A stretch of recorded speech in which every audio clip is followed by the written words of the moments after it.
Hello and welcome to JavaScript, courtesy of Muroc's JavaScript 2nd edition. I'm going to be going over the 17 or so chapters of this book, and it's going to be a blend, as I have been doing, between going over the PowerPoints and probably also going through some of the examples. All right, so let's start with Chapter 1, Introduction to Web Development. This chapter in many ways is similar to the first chapter in Muroc's HTML5 and CSS3 3rd edition book. All right. Run JavaScript applications that are on the internet, your computer, or a local server by loading their HTML documents into your browser. Use Chrome's developer tools to find the statement that caused the error in a JavaScript application. Use the text editor or IDE like Aptana Studio 3 to edit HTML, CSS, and JavaScript files. If you're using an IDE like Aptana Studio 3 that lets you run applications from it, run the app from the IDE. Describe the components of a web app. Describe HTTP requests and responses. Distinguish between the way a web server processes static and dynamic pages. So these three things are pretty much the same as what was in Chapter 1 of the Muroc HTML5 and CSS3 book. Describe the use of JavaScript in jQuery. Describe the use of HTML and CSS. Distinguish between the HTML5 semantic elements and the HTML5 div and span elements. Describe the use of these HTML attributes, ID, class, title, for, and name. Describe the coding for these types of CSS selectors, type ID and class. Describe the components of a CSS rule set. Describe the components of a URL. Describe the issue of cross-compatibility as it relates to the development of web pages and JavaScript apps. In general terms, describe the workarounds for using HTML5 semantic elements and the ECMA Script 5 features with old browsers. Now, the thing to realize as we start to get into this here is this is an overview chapter. So please, please, please don't get it into your head, well, geez, I can never do this because I don't understand what's in Chapter 1. The rest of the book is kind of an explosion and expansion of what's discussed in Chapter 1. All right, so if we look at the components of a web application, again, in past days, this would have said computer, computer, computer here. But with the, not just the advent, but with the literal explosion of mobile devices, and mobile devices include mobile phones and tablets, now when we talk about a web app, there are actually more people, and this, I think this, they said this happened in around September of 2015. There are now more people at any one time that are accessing the internet using mobile devices than there are using computers. All right? There have even, maybe you heard about this with Hillary Clinton. Supposedly, Hillary did not even know how to access an email from a computer. She only could do it from her phone, evidently. And she's not really that unique in that way. There are many people that are like that. I read a story on Facebook, maybe me with my sense of humor, thought that it was funny, or maybe you don't, but there was, supposedly this is true, but who knows. Somebody called an auto repair guy and said they had, I don't know if it was they left their keys and, locked their keys in the car, or exactly what it was. I don't remember what it was. All right, so the guy got there and said, okay, where are the keys in the car? And he said, no, the keys are right here. And evidently the key fob, which opened it, was in the car. Somehow it had been removed from the actual keys. And the person, the mechanic, just laughed because that the person who did this, who called them, didn't even realize that they could just take their keys and open up their car using their keys as opposed to the key fob. Now, why am I saying this? We live in a society today that wants everything right away and basically wants everything in as simple a way as possible. So client is you, whether you're using a computer or a mobile device. All right? You're a client. You use your web browser. It could be Google Chrome. It could be Safari. It could be Internet Explorer, Firefox, Opera, or something else. When you type something in to your web browser, so if you go into your address bar and you type in www.blackhawk.edu, it's going to send that message over the internet to a web server someplace. That web server is part probably of a network, either a wide area network where you've got a lot of computers that aren't physically connected but that are able to communicate with one another, or a local area network where they're typically in a physical proximity to one another, maybe in the same building, same room, or whatever. All right? Now, that network could be an intranet or an internet. So you may not care about this, but just so you see it, if I come out here and I type inside.blackhawk.edu, because I'm at BTC right now, I am now in the Blackhawk Technical College intranet. So if I wanted to know something about the business division where I work, I could go there and I could find out different things. I could get announcements, newsletters, etc. If I wanted to, I could go back to where I started, and somewhere over here they have a thing that says forms. I don't know where, but there's the college calendar, for example. All right, if I wanted that. But again, someplace in here, there is a thing that has them here, quick forms. So if I know that I'm going to be absent from work because I'm taking a personal day or whatever, all right, then I can go and I can grab myself one of these absence from duty things. Okay, so what happened there was literally it just took it, I believe, and put it into my downloads folder. There it is. All right, so I can go out here now and I can put in my information, etc. All right, you get the idea.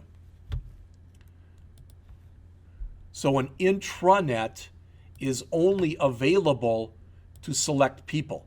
And again, quite often with an intranet, it's going to be, a company, everything that's inside of a company. Okay?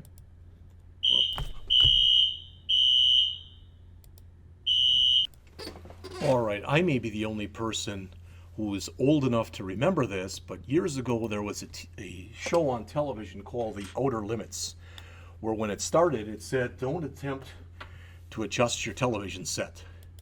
Well, the reason I'm telling you that is if you watch this tape and you hear a really loud, we just went through a fire drill at Blackhawk, and I don't think it was a drill. There were at least 2 or 3 fire trucks and some regular trucks, all right, that went in with sirens on to the front of the building. So I'm not sure exactly what happened, how it happened, whatever, but something evidently did happen. Okay, so I want to jump back into the slides here. So we talked about a client, a web browser, a web server, a network, an intranet I just showed you, a local area network I talked about, a wide area network I talked about. Well, what's an internet? I think we all know what the internet is. It's not the World Wide Web. The World Wide Web is, I don't know if it's the internet is part of the World Wide Web or the World Wide Web is part of the internet. I think that's how it goes. Most of us, if you've got, you've got an internet service provider. For me, for example, it's Charter. All right, a static web page is a web page that ends, and let me double check and make sure I am taping. I am. All right, so a static web page is one that ends with .html. If you've never heard my shtick on this before, and I've actually got it saved, I think out in the notes for the 157 class. If I type in, for example, blackhawk.edu, okay, then by default, what the system looks for is a file under blackhawk.edu that's called index.html. If it doesn't find that file, it looks for one that's called index.htm.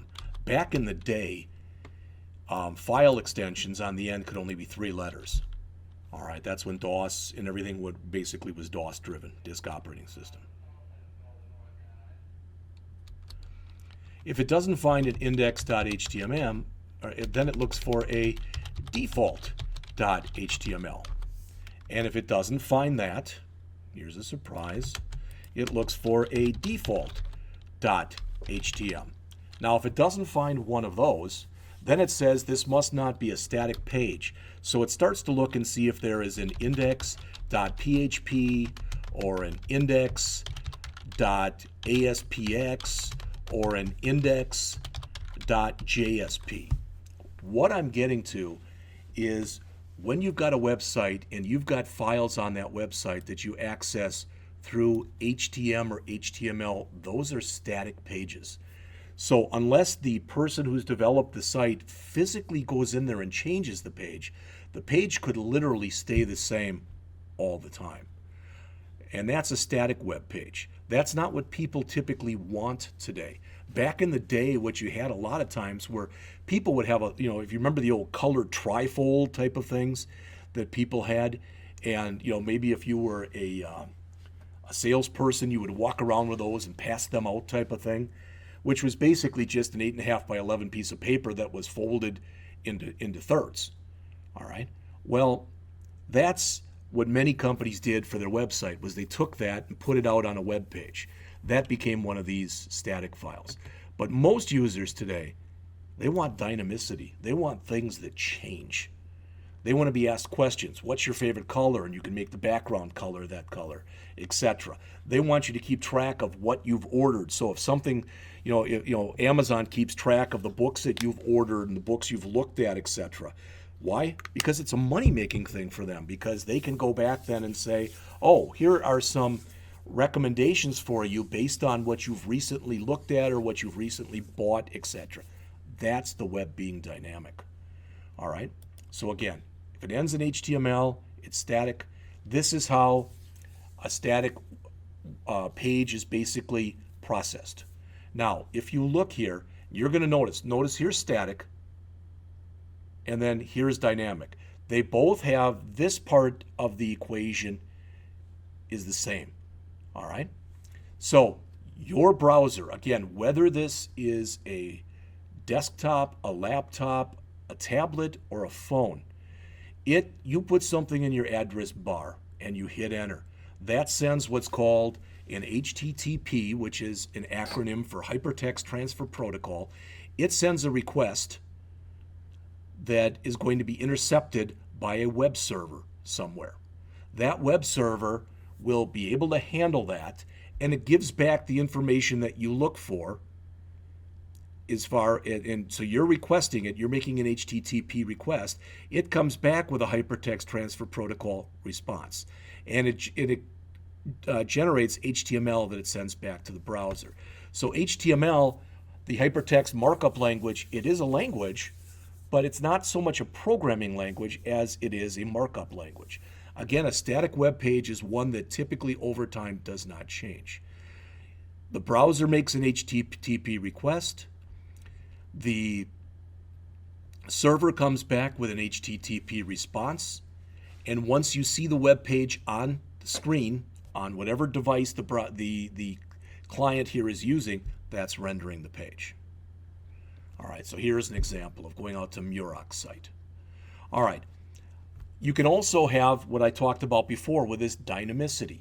With dynamicity, it starts and it ends the same, but in between here, this web server basically says, oh, you're requesting something that's PHP, which is an example of a server-side scripting language program.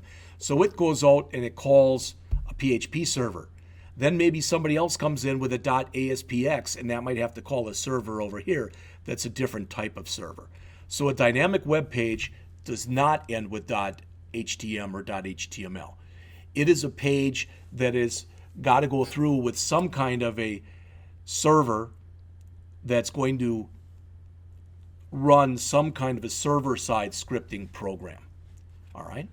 An application server, this, again, think about it. If I go into Amazon.com right now, in fact, let's maybe even more global. How many people right now are on Amazon.com looking for things, buying things, etc.? Okay, potentially millions. So there's no way that Amazon.com has just a single server. They have what's called a server farm. So your request comes in, and it could be handled by any server that's here in that server farm. And then it calls other servers that are at other server farms to do the job. All right. Sometimes you've got servers that are just dedicated to database information, a database server. This whole act of you calling something and then getting it back again, so you making an HTTP response to a server, getting HTML back as making an HTTP request to a server, getting back an HTTP response from a server with HTML rendering on the page, that's called a round trip. All right. All right, a web page with image swaps and rollovers. Have you ever seen a rollover? Let's see. Web page rollover example. Should be able to find something. Examples of creative and modern effects, image rollovers. Okay, see what's happening? I don't know if you noticed this, but when I take my mouse and put it on any one of these, the picture is changing, and now it looks like the dot is being filled in. All right, so I'm doing two things in here. I'm doing a rollover, and I'm also end up doing an image swap as I go through there. All right, and that's what they're talking about here. So how does JavaScript fit into all of this? JavaScript is a scripting language, but unlike the ones I mentioned previously, PHP and ASP.NET, which is an ASPX, and JSP, which are Java server pages, JavaScript almost completely is a client-side scripting language. All right? The JavaScript engine is basically built into every browser that's out there. All right? Now, JavaScript to many people is very hard to work with. So over the years, many libraries have been created, many JavaScript libraries, to make it easier for people to work with JavaScript. One of those libraries is jQuery. And jQuery is typically being used on way more than 50% of the top 10,000 websites in the world. So jQuery is a popular JavaScript library. I've already explained the difference between client-side processing, which happens over here, and server-side processing, which happens over here. All right, some of the things that you can do with JavaScript and jQuery. Have you ever filled out a form on the internet and it asks you for a bunch of information, and one of the fields is a key field and you leave it off? And rather than you getting back a message saying we'll get in touch with you shortly or whatever, you might get a message in red that says you didn't fill out this field and it's required. That data validation was probably done on the client side using either JavaScript or the JavaScript library jQuery. I already mentioned to you image swaps and rollovers. Here's another one. Have you ever seen an accordion? In fact, let's go to here. I'll show you a real nice example. jQueryUI.com. This is the jQuery user interface. And here is an accordion. You ever seen that before, where you've got frequently asked questions page? And this might be a question, what am I going to get out of this class? You click here and you find that out. How many times a week does this class meet? Now you find that out. How much homework are we going to have? And you click that one. Are there going to be tests, etc.? And you click that one. So you can go back and forth. And really, the code to do this, you might look at it, well, that's pretty long. No, it's not. The entire code to do that is right there. That's it. 5 or 6 lines. And 2 of them are saying, well, we're going to put a script inside of here. So really, the code to do this are these 3 lines. And this just says, run the function. The real code to do this says, call the method called accordion. And a method is just, a bunch of code that you want to call. All right. You can do carousels, you can do slideshows, you can work with tabbing. If you've never seen anything like this, and I'll show you or try to show you a simple example. See if I have my stuff here. I don't know if I do or not.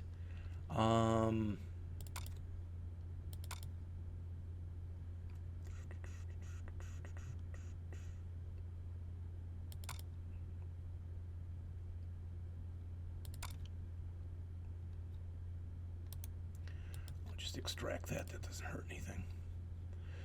So here is an example just so you see it. Okay, if you look at that right there, I can move along, and what do we have there? All right, basically a slideshow that we have that we can go back and forth. All right, so they talk about those.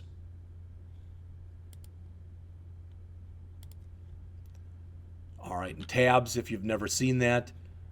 Let's see. Probably I can go back right into jQuery UI and find a tab example. Tabs. All right, notice every time I click, so I can use the same area of real estate on my page to hold different things.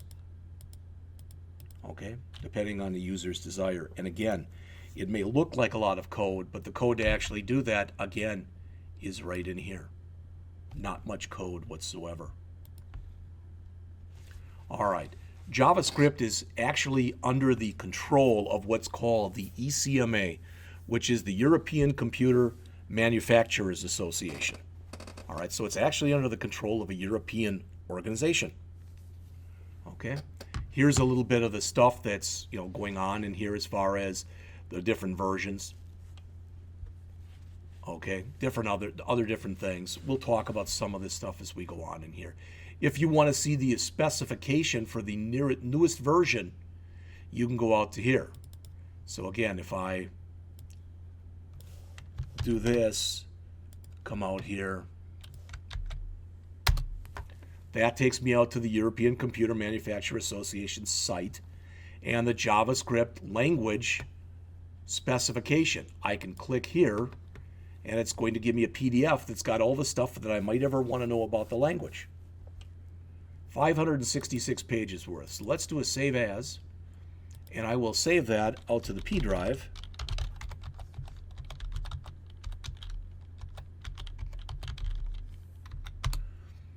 All right, ECMA 262, which is the latest and greatest to my knowledge. All right, so there that is, if you're interested. All right, let's just continue on. All right, so, and I have a tendency when I do this to stop looking at the book and just start lecturing on my own. So we went through those definitions. We talked about HTML. We talked about the difference between client side and server side. All right, we talked about the different versions. Okay, so let's talk about the components of a JavaScript application. First, you need some HTML. The HTML is basically everything you see on the screen. This is what's called an H1 tag, a label, a label, a label, a text box, a text box, a text box, and a button. That's the HTML. We have no CSS applied to it. Again, whereas HTML stands for Hypertext Markup Language, CSS stands for Cascading Style Sheets. That's how we pretty this up. And we turn that into this. All right, but the logic to actually make this do something is what we put the JavaScript in. So HTML is used to define the structure and content of the page, and we add CSS and JavaScript to the page. When we do that, we link those files in. We make them external files. All right, although you don't have to do it that way. Let's learn the right way to do it from the beginning. So again, the CSS, and if you don't understand, so this is the HTML. If you don't understand this, you really should be in the 152, 157 class because we explain what all that stuff in there is. I'm going to do very little explanation of HTML in here and very little explanation of CSS because that's what the other class is for. All right. So there's the CSS, and that's what it looks like is in here. I bring my CSS into my HTML file like this. I say I want to link that file in. The relationship is it's a style sheet or CSS file. Where it's located is in a file that's called email_list.css. So that would be this file. And it continues on to here. Once we do that, it's going to look like this. But if we click the button, etc., nothing magical is going to happen. That's where the JavaScript comes in. All right, that says, well, look, I'm supposed to put an email address in. It looks like that was okay. I'm supposed to re-enter the email address. I didn't, so it says this entry must equal the first entry. Supposed to put in a first name. I didn't, so it says this field is required. That's the stuff that's going to be in this file here, emaillist.js. Now, when you first look at this, and this code in here is shown on page 19, but when you first look at it, you might say to yourself, oh my gosh, I'll never be able to do this stuff. I don't understand this. And that's actually, it's a very natural thing to say. Most people do say that when they first look at it. All right? What happens is, in your HTML that you write, you'll notice that there's a bunch of stuff in here that says ID equals, ID equals, ID equals, ID equals.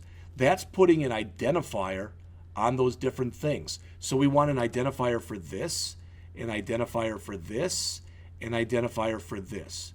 Why do we want identifiers for those?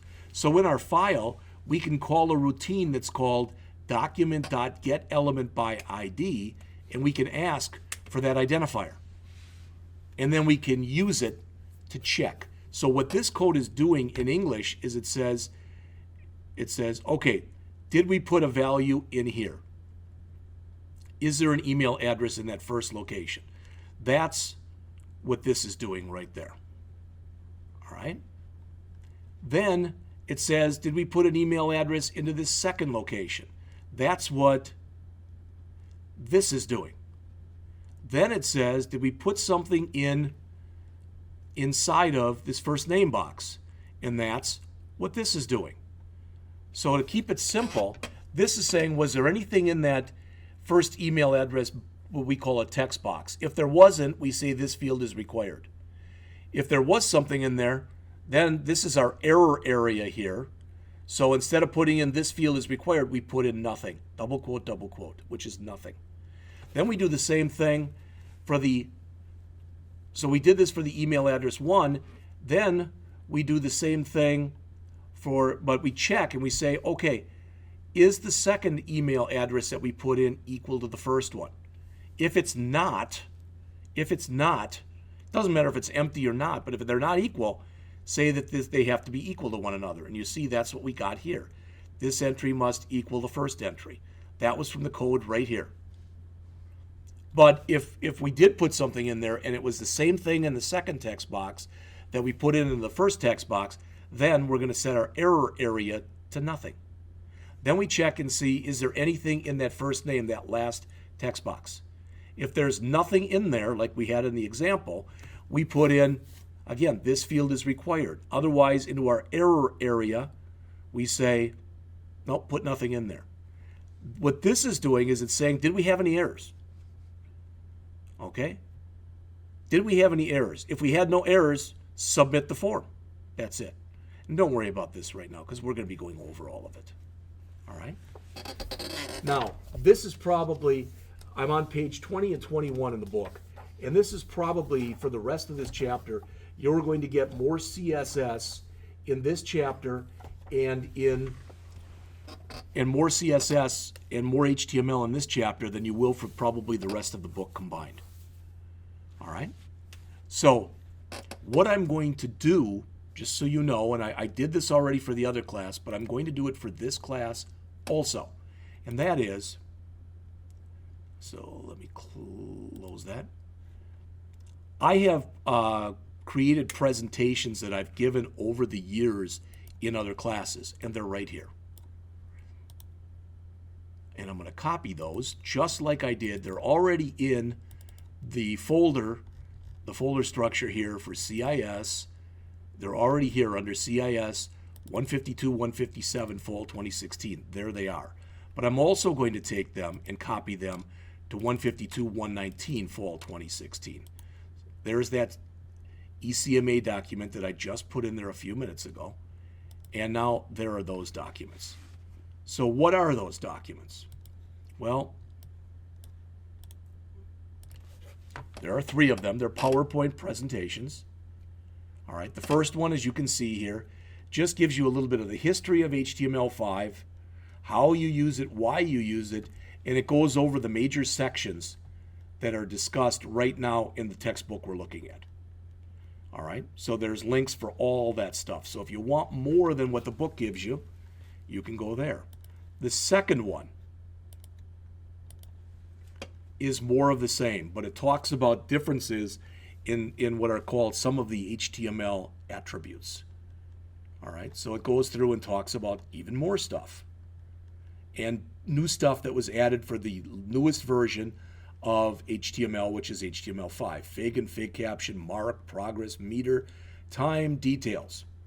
All right, and it talks a little bit about how stuff has changed over the years, etc. So you can look at that if you're interested. Finally, the last presentation has got almost 100 slides, and it goes through most everything there is in what are called CSS selectors. For instance, if I wanted to use the structural pseudo class, this is how I use it, this is what it does, and if I click there, there's an example of it. All right, so I don't want to spend a lot of time in this class talking about HTML5 and CSS3. These are the major sections that you see in an HTML5 document. You've got a header section where you put heading types of stuff, a main section where you put your main content, a section because sometimes you want to break your main content up into sections. Sections oftentimes contain articles, all right, like an article in a newspaper. A side is like an aside in a newspaper. Maybe you've read, for example, if I go out here, let's do this. Let's just open up a new browser here. And I'm going to go out to CNN.com. So imagine this was a newspaper. It's not. Ryan slams Trump's racist comment. All right? So I bring this up. If I bring this up in a newspaper, all right, I don't want that over here, but if I bring this up in a newspaper, sometimes over on the side here, you'll see a related story. And that related story will say, you know, if this is about Ryan, for example, it might say Ryan makes hometown visit or something like that. That is what's referred to as an aside. Nav is a navigation bar. So if you, for example, if I even just go out to Blackhawk's website, all right, in fact, I can do it here. There's a navigation bar. All right, and if I click CNN, my navigation bar changes. There's my navigation bar. All right, so it's a portion of a page that typically has links to other pages. All right. Figures are literally, we put figures inside of their own tags, and footers, whereas headers are typically at the top of a document, footers are typically at the bottom. They don't have to be, but usually that's the way it is. Here's an example of a structured page that's shown on the middle of page 21. These elements that I just showed you are called semantic elements. HTML5 provides new semantic elements. All right? And all of these elements are supported by modern browsers. So unless you're running IE 6, 7, or 8, you should be fine. And if you're running any current version of Chrome or Firefox or Internet Explorer or Edge or Opera, or you're running Safari, you should be all right. All right, so that code that you see right there results in this. Not where it says the HTML in the browser, but everything inside of the box here. All right. You can also, before HTML5, almost everything that you did to split things up, you did in what either were called div tags or span tags. Div tag means if I've got a div in here, I can put a bunch of information that belongs together. So I could grab, for example, this H1 and this H2, stick them inside of a div. It's a division. It's what's called a block element, which means by default there'll be a blank line before it and a blank line after it. Sometimes though I want to group stuff together, but they're not these block elements. They're simple elements. Maybe it's in a word. Do you ever see a kid's nursery rhyme where it says once upon a time and the O in once is real big? All right. In that case, I'd probably use what's called a span. So a span is an inline element, so it doesn't have a blank line before it and after it, that lets you identify text that can be formatted using CSS. Today, it's recommended that you use these HTML5 tags that we just went over whenever you can, as opposed to just putting divs and spans into your code. All right. The basic HTML attributes are shown right here. If you remember from earlier, one of the things I mentioned to you was this get element by ID. That's what's called a JavaScript method or function that grabs the ID that I've given to something. IDs have to be unique, so I can have only one ID on each of my pages. Classes don't have to be unique. All right? So whereas an ID is a unique identifier, a class will specify something that can be used over and over again. Not only do you typically take your HTML stuff that you create and give it an ID, you also typically give it a name. All right, quite often the ID and the name are exactly the same. Then you can have a for element. That's what's typically put into a label. And what's a label? Have you ever seen something like this where you filled out something online where it says first name, and then it's got an area in here for you to put in your first name? That's the label. So you use the word for when you're explaining a label. Why? Well, one of the things that Muroc Books does so well is they really try to get you interested in creating websites that are available for everybody. That includes people that have any kind of disability or any kind of an issue. And that's why you use the for tag typically. And there's a title tag, which you can put in there and it'll be used as a tooltip. Now, this slide here says the basic HTML attributes. An attribute is something that's got a name, then an equal sign, and typically a value, which is in double quotes or single quotes. The ID and class attributes are usually used for CSS formatting. The name attribute is typically used by server-side code. And the for attribute is typically used with labels. When you go and create, remember we talked about HTML, and we also talked a little bit about CSS, which will pretty things up. All right. If I want to put CSS in, I can either put it in a separate file like I showed you, or I can put it right in my HTML, which is considered bad practice, but sometimes people do it that way. So this is called external CSS, and this is known as internal CSS. All right. And the sequence in which it's applied, it goes from a major to a minor. This is known as either internal CSS or embedded CSS. All right. You can have more than one CSS file in your document. These CSS files quite often are going to deal with, they're going to define what class blue is, what ID copyright is. In just a bit, I'm going to go and make a simple HTML file for you so you can see some of this stuff in action. All right. When you use external style sheets, you are separating your content, which is your formatting, which is your CSS, from the actual content, which is the HTML. All right. If you use embedded styles, you have to copy them from page to page if you use that style tag. All right. CSS is filled with things that are called selectors. So here's a typical CSS file that's used in this book. Okay. And CSS itself, let's see if I can grab, I'm going to do something a little different here. I'm going to grab, in fact, I'll grab all of this. I'm going to grab it. I'm going to just throw it out into a text editor for right now, just so you see it. And then I want to also put those terms out here that the author had.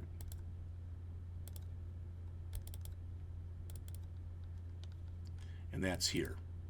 So I want you to understand rule set, rule, property name, and value. Okay. All right, let's go back to here and let's paste those in. All right. In fact, just to keep it simple, I'll just use part of the CSS that's here. Then we can see all of it on the page. All right. So when we look at what's here, when you look at what is on the page, all right, this whole thing collectively is a rule set. All right. The rule says I want to take a property called an h1 tag. All right, so I want to take an element called an h1 tag, and I want to set its color property to blue. that means all H1 tags that I put, all right, all H1 tags that I go and put in my document should be blue. And that blue is the value. So what I'm going to do is I'm going to grab this stuff, and just to show you this too, this is, I'm a little anal about this, so this is how I spread out my CSS. Because to me it works much easier like this. Much easier to look at, much easier to maneuver your way through, etc. So I'm going to do that, and I'm going to go back to where I just was, and I want to grab that body stuff that was in there just a second ago. All right, I'm going to grab all of that also, and I'm going to put that back in here. All right, so why am I doing this? You'll see why in just a second.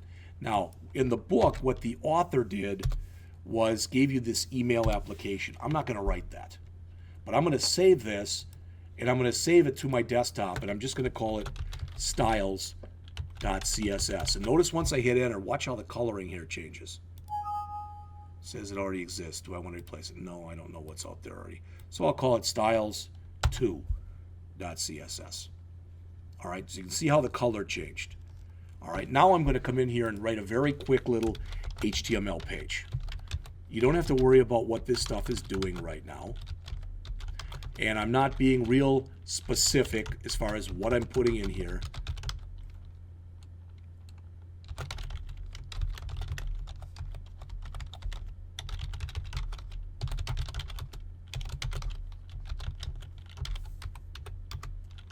But now I'm telling it to go and link or bring in, the relationship is it's a style sheet, and its name, so its reference is styles2.css. So I now brought that spreadsheet in, okay? And I'm going to put in a body here, and I'm going to put in a paragraph. Welcome to my webpage. Kind of a silly thing, but just so you see it. All right, then underneath that, I'm going to put in what's called a form. All right, I'm going to keep this real simple. So what I'm going to do is I'm going to say label for equal first name.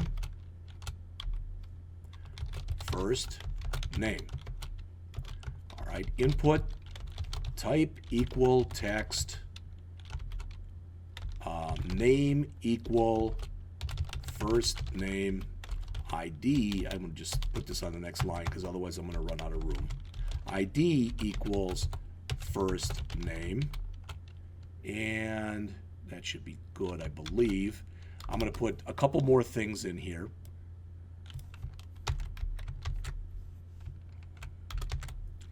I'm going to have another one for last name.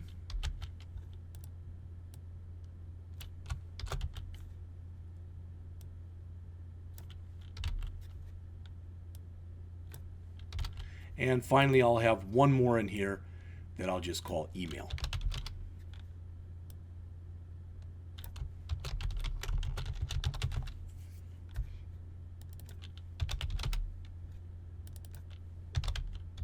I want to make sure that this looks halfway decent, so I'm going to put a blank line here, which is a BR tag, and one here. All right, then a couple of them here, and I'm going to put a button down at the bottom. So input type equal submit.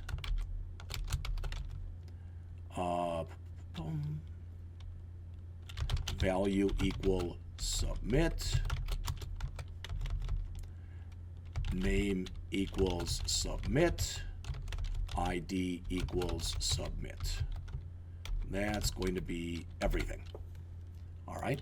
Now, I'm literally done with everything I'm doing here. I've got to finish, so I've got to put in my ending body tag and my ending HTML tag. But I want to show you something.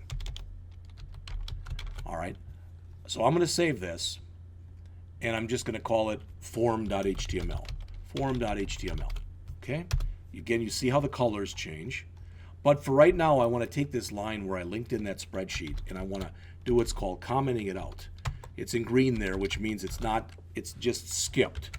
So now when I bring up this file, see what it looks like. Kind of ugly. Welcome to my page, etc. All right, and let's change that because I don't even, well, how about this? We'll come back here and we've got welcome to my web page. Before that, we'll have an H1 tag here. And it'll say first web page. Okay? And you see how it changes the way it looks. Now we've just got first web page. But it looks pretty ugly. All right, stuff isn't lined up, etc. Now let's go back because I'm trying to show you here why you use CSS. So now I'm going to go back and I'm going to uncomment this. So now I'm bringing in that CSS file. So now let's see what it looks like. All right, it doesn't look any different. So what did I do? Style sheet, styles. Did I call it? Oh, I misspelled that. Now, styles too. Now let's take a look. All right, look a little different. Now it's goofy because of the way that I put this stuff in there. So don't worry about that. All right, that's not really a big thing one way or another. The point is, notice how much cleaner looking it got as soon as I did that. If I took that stuff out for the body, I think that I put into that CSS file, and let's look at that. Color blue, float, text align, margin left, yeah. Let's grab all that body stuff and let's just remove it for now. All right. And now let's see if I made it look. Okay, so there it is. So I took what previously looked like this. So I'm going to comment out that line again. So I took what previously looked like this, which was kind of a mess. It doesn't look terrible, but it could look much nicer. And by adding a few lines of CSS,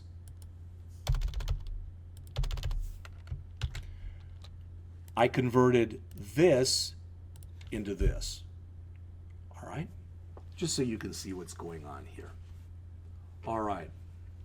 Now, in our CSS, jumping back to the book, all right, and we look at our CSS, these are called selectors.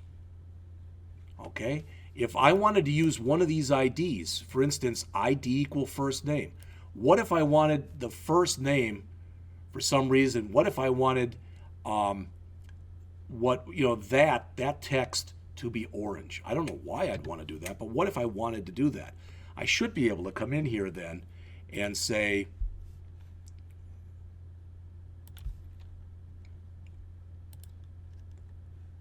all right, so I've got an ID of first name.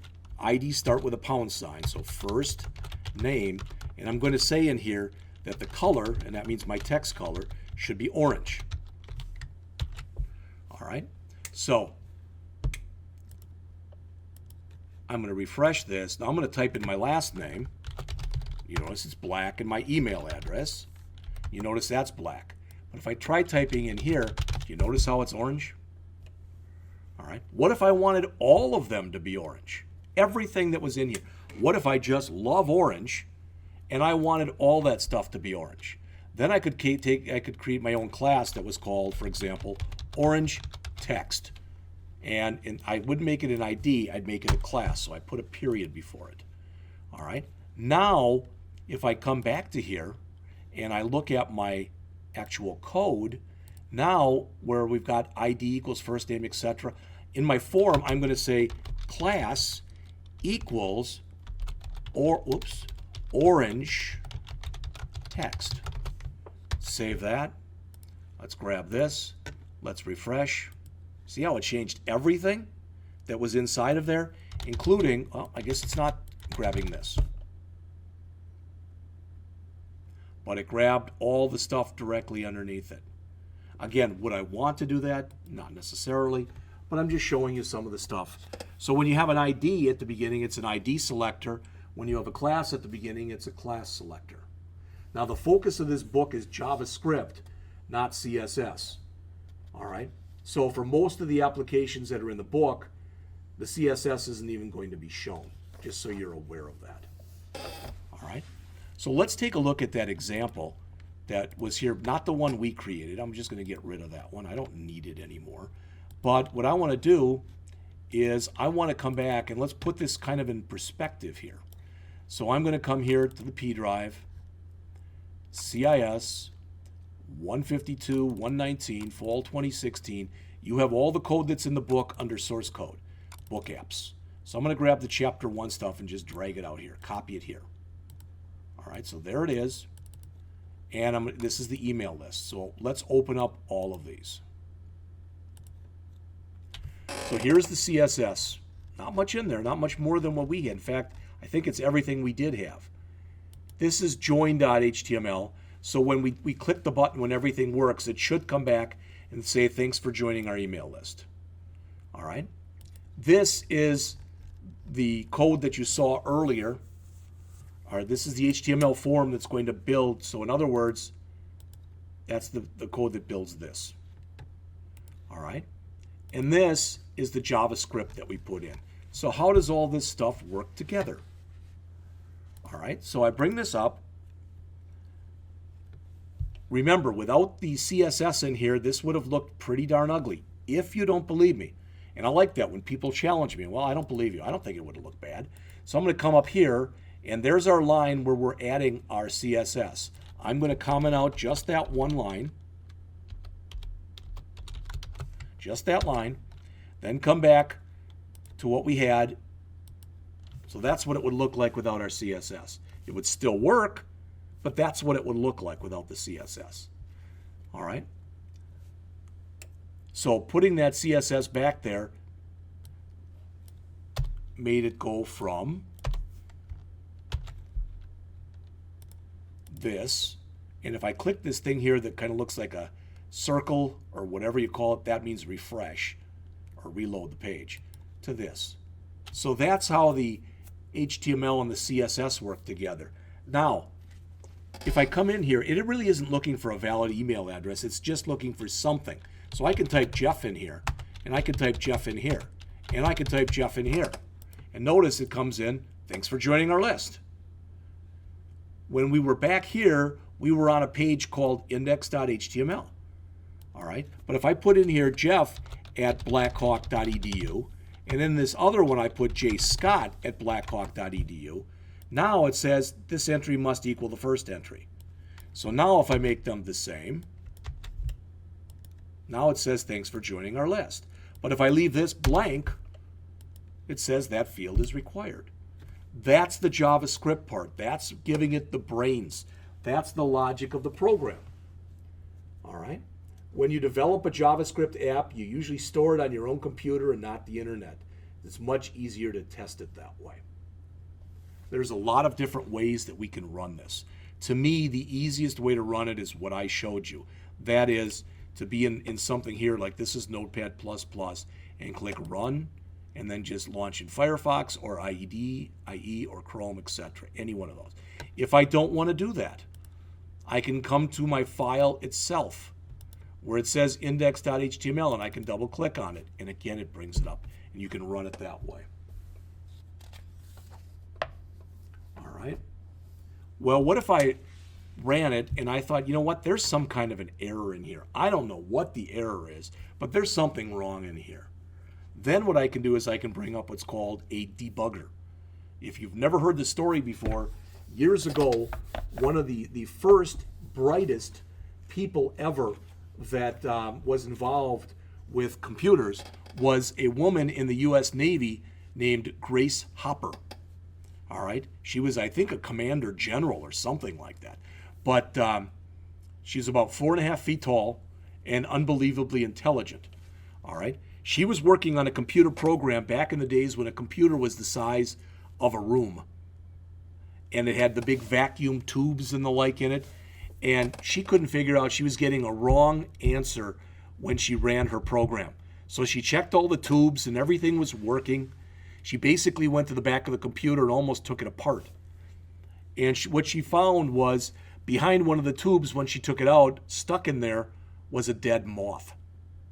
That became, all kidding aside, that was the first computer bug. That's how it ended up with the name bug. and the fact of getting anything in a computer program that's wrong out became the act of debugging. All right? But if I think there's something wrong, and I'm in Chrome right now, if you look up on the top of your keyboard, you've got a bunch of keys up way on the top that say F1, F2, F3, F4, all the way through F12. If I hit the F12 key, all right, what that does is it brings up in here what's called the Chrome, what is it?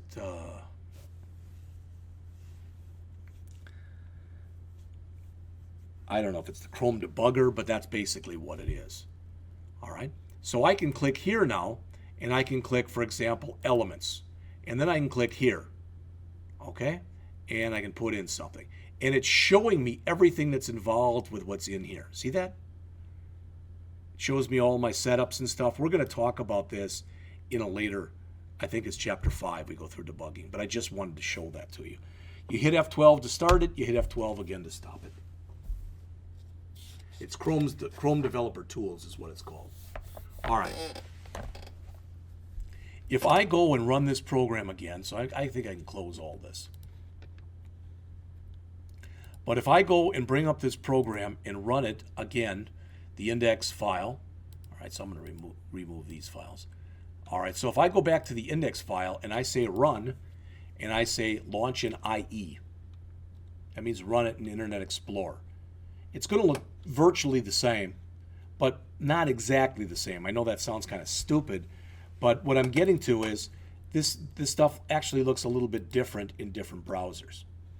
All right, you might look at it and say there's no difference, but there it is in Chrome, and there it is in IE. All right, and if I ran it again, I could say, well, let's run it a third time, and let's run it in Firefox. So when you run things in different browsers, the things that you run can look a little bit different. All right, and that's called cross-browser compatibility. So what you want to do is you want to make sure that when you're testing a web page, you test it in as many different web browsers as you can, and in as many different versions of web browsers as you can. All right, let me check my time here. All right, I'm close to an hour. I'm going to stop right now, and I don't have real much more to go. In fact, I'm going to keep going. I can finish it now. Let's jump back here. These are the components of a URL. So if I type in this, HTTP means that I'm using that hypertext transfer protocol that I mentioned to you before. Other ones that you sometimes see are HTTPS, which means that it's a secure HTTP, or I'm using the secure socket layer or the transport layer service, or I can see FTP in there, which means file transfer protocol. But this whole thing, including the // is the protocol. This is the domain name. So somebody literally went out and bought modulemedia.com. Under modulemedia.com is a folder that's named Our Work. And under Our Work is a file, an HTML file that's named index.html. Usually when you type this in, as they mention here, normally you can leave off the HTTP. Quite often you can leave off the www dot also. All right. Showed you a little bit on Chrome. Again, we're going to see it more later. All right. So this is old. There are newer versions of most of those browsers than what are shown here. This right here is called the HTML5 shiv. And what this means is if you put this into a file, it says if you're using an older browser like IE7 or IE8 and you come up with one of these new things in HTML5 that you don't understand, is it says basically treat it as though it's not there, or treat it as though it's just a block of text. Okay? All right, there's something called Normalized Dot Css. If you are following along, I am, I think, around page 37. What that'll do, and we're going to talk about this, and we talk about this in much length, all right, that if I created I just want to show you this. If I go in and I create, I should have kept that one up there and I didn't, but that's fine. I'm going to, in fact, yeah, I'll use this one. That's fine. All right. If I use this index file, you already saw this. If I comment out this line, all right, you've already seen this. I understand. But if I comment out this line and I run it, it looks like, whoops, well, why did it look like that? Index, run, all right. I think it's because these have already been opened, but I'm not sure. So script, save, run, launch in Chrome. I don't know why it's showing me that. Okay.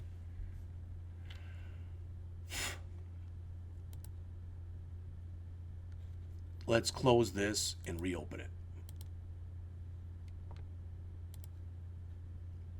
All right, so that is out of there. Oh, my goodness. Oh, I'm using the wrong one. I'm commenting out the JavaScript file. That's not what I want to comment out. I want to comment out the one above it, which is the CSS file. All right, so now if I run it, it looks like this. And it may look ugly to you, but it's going to look even uglier in just a minute. All right? The browser itself adds some CSS for you, even if you had none. Do you see how that's not pushed to the side there? Do you see how that's got some space in it, etc.? It doesn't look great, but wait till you see how it's going to look in just a second. All right?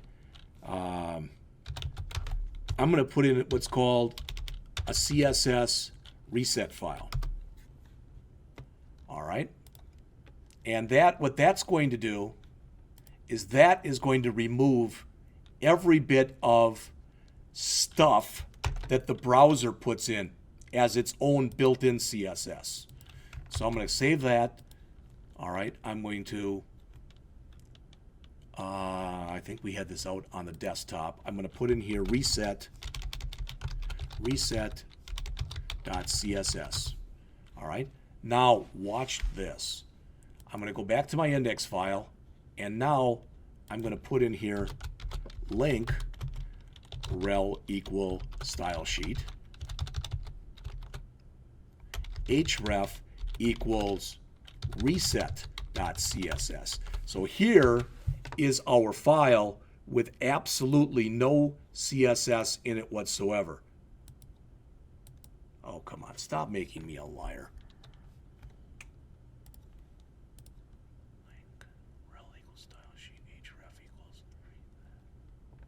Oh, this is the chapter 1, so I've got to save it into the right place. Sorry. So this is where we want to save that. You can see it's not there. So I want to take that reset file and copy it into here. Now it's there. Now let's look at it.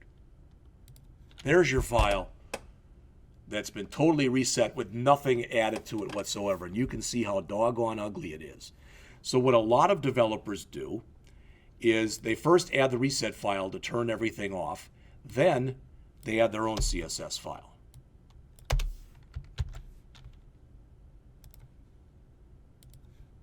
All right. Still doesn't look that good. All right.